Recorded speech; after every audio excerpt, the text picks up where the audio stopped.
So what is up, guys? Nick here, helping you to master your technology. I'm back on camera once again. No, I'm not just this guy who sits behind the camera with some hands making phone videos. I'm a real person. And let's go ahead and talk about my favorite phones for the month of June 2018. A lot of people ask me the question, you know what, you make a lot of reviews, you make a lot of videos, but you talk about which phones to get, which ones are the best, which should you buy, da da da da da.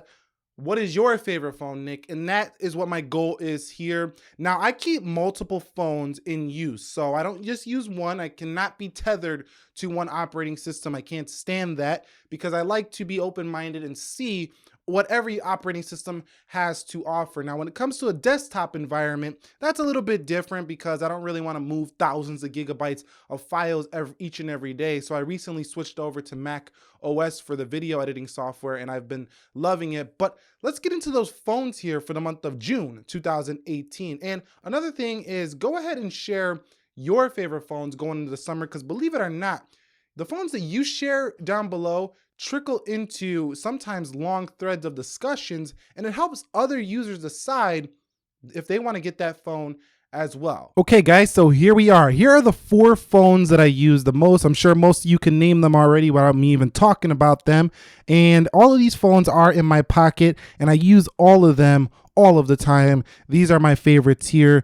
Let me get the elephant out of the room. Which one is my ultimate favorite here? That's the Samsung Galaxy Note 8. Now, a lot of people have forgotten about this phone. They don't talk about it anymore because the Galaxy S9 Plus stole the limelight. Now the Note 9's got to come back and steal the limelight once again. But I still like the Note 8 even more than the Galaxy S9 Plus just because it has a pen. Now, while the S9 Plus does have superior low light capabilities, I just can't take that phone over this phone because it's just bigger. It just feels like the ultimate Samsung phone here with the Note 8. Now, the reason why I think that this is the ultimate phone is mostly because it feels like a little mini computer, and that's mostly due to this pen. You can hover when you are in the browser. So if I go and do any search in the Samsung browser, for example, I can go ahead and, just hover just like a real computer here. So let me go ahead and just search. I was searching the Cavs when they were playing.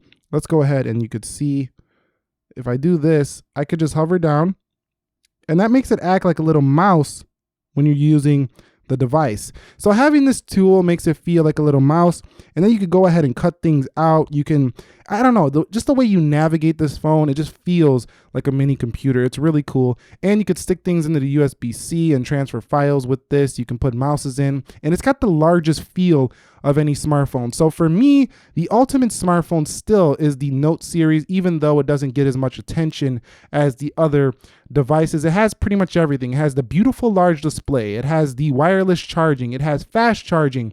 It doesn't have the best battery life, and it doesn't have the best fingerprint location, but it has great cameras, and it has an awesome, expandable storage. So overall, to me, this is the ultimate smartphone, but I don't use it all that much right now because of its size on the day-to-day. Sometimes it's just too big, too much to handle for the day-to-day. It's just a little bit, cumbersome using this in your pocket all the time when you're out doing things. To me, this is a phone that's really good for business use, or, if you're just trying to not have no tablet and you just want everything in one package, that's when I recommend the Samsung Galaxy Note 8. It is my favorite ultimate smartphone. Let's get on to number 2, which is going to be right now the Google Pixel 2 XL.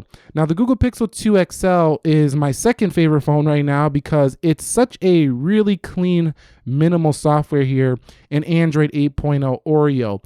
Also, I really do like the display. A lot of people say the blue tint is a horrible thing, but once they brought the colors mode, I really just appreciate the resolution, how high it is on this phone. It's a really sharp panel, even though it has that little tinge sometime of blue. It's a really sharp panel, and it really came back when it got the colors mode that allowed it to go into the saturated feature. So it's a really good phone once you get that update. And I really like the resolution. Also, I like the fact that you can squeeze this phone to activate Google Assistant. It's very handy, especially when you got your hands full. You got one hand over here full with something, you're bicycle riding or something, and then you go ahead and you squeeze. You can just ask questions, or if you're running or whatever and you just don't got time to be pressing buttons, just squeeze the phone, ask it something. I really appreciate that. I also appreciate the amazing camera on the Pixel 2 XL. This camera is so smart. It just knows what to do, and it stores high resolution photos in Google Photos. So I really do love the Pixel 2 for those two things, the squeeze feature and the assistant. In addition to that, you will get software updates because this is Google's baby right here for a few years at least. So this phone is not going to leave you in the dust with old, software updates. You'll get system updates, you'll get security updates as well, and you'll be running the latest version of Android before everybody else. So it's clean, minimal factor, the nice inclusion of front speakers here, great camera, solid battery life, and just overall, just a clean, easy to use experience. The Pixel 2 XL is a very practical phone, and I like practicality over, just looks. So that's why Pixel 2 is my second favorite phone.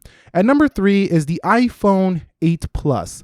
Now, the iPhone 8 Plus does get in this list because I personally like the 8 Plus a little bit more most of the time than the iPhone 10, just because it's a larger phone. Now, that's going to change more than likely when Apple brings the phone that's a little bit bigger but the same style as the iPhone 10. But until then, the 8 Plus sits in my list as my favorite phone from Apple because this phone kind of, just has the larger feeling display. And quite honestly, I like switching it up to LCD sometimes. When you're using all these OLED displays, using an LCD panel is refreshing once in a while. Now, I know a lot of people are going to disagree, but sometimes LCD is just easier on the eye to me. And overall, I really liked the Plus series of iPhones ever since the 6S Plus came around. And one thing I really like is this mode right here, how you can switch into the landscape.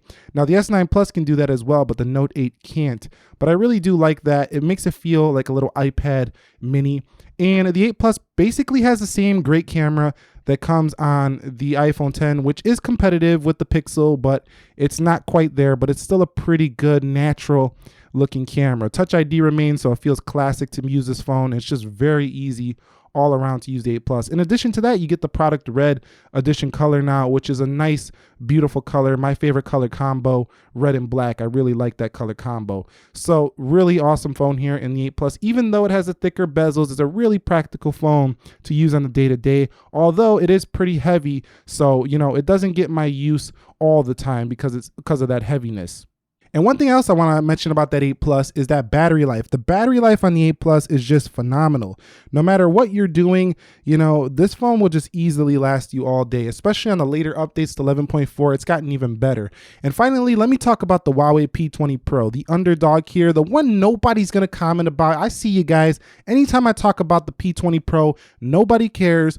Almost nobody comments. I get like 2 people saying something about the P20 Pro, and likely in this video, you're going to ignore the fact about this section I'm talking about, the Huawei phone right here, because it's not popular where you're at, or because you're just more loyal to Apple or Samsung or someone else. But let me tell you something. Let me set the record straight here. This Huawei P20 Pro is definitely playing on the same level as all these phones, and I'm telling you this because I've experienced all of them. It actually has better battery life than all 3 of these. It has a similar display to the iPhone 10, and the Kirin 970 is a very fast processor. It's very fluid. EMUI doesn't really slow down too much. Yes, it's not the prettiest operating system on the planet, but this phone just works. The Huawei P20, it just works. I have one problem with it. Sometimes the brightness levels automatically change, even though I turned off automatic brightness. But other than that, it's been fantastic. And mostly that triple camera. That camera right there can do an incredible amount of zoom. Now, I know a lot of people don't care for zoom,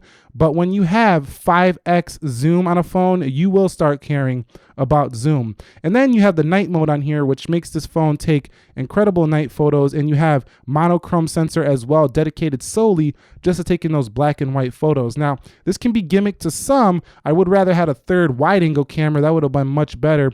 But overall, even though this phone feels inspired by the iPhone 10, it's still a fantastic phone, and due to its battery life and its comfortable ergonomics for a 6-inch display, this phone feels very comfortable for its size. The Huawei P20 Pro is definitely in my list of rotation, and to be quite honest, this and the Pixel 2 XL are the ones I've been using the most in the past month or so, but my favorite ultimate phone will be the Note 8. Now, some honorable mentions. You're going to say, come on, Nick, man, did you really just make a phone about the best phones, your favorite phones, without mentioning the iPhone 10 in that list?